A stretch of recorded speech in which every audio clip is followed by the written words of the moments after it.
manatili kayo sa aking pag-ibig nang malubos ang inyong kagalakan.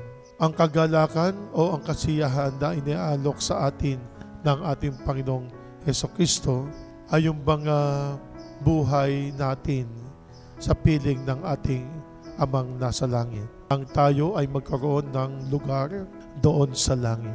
Habang tayo nabubuhay, sikapin natin na tayo ay laging nasa sa ating Panginoong Diyos. Kapag ikaw sa lahat ng araw, sa lahat ng oras ay laging nasa ating Panginoong Diyos, ang pag-ibig niya ay hindi mawawala sa iyo. Kahit kung may problema, hindi mo ito alintana. Bakit? Dahil ikaw ay inaalihan lagi ng ating Panginoong Diyos. Ibig sabihin, inaalagaan ka lagi ng ating Panginoong Diyos ng kanyang wagas o lubos na pagmamahal. Kaya muli mga kapatid, sa pagpatuloy lagi ng ating banal na pagdiriwang, lagi nating ibibigay sa ating kapwa, sa ating sarili, sa ating Panginoong Diyos ang pagmamahal.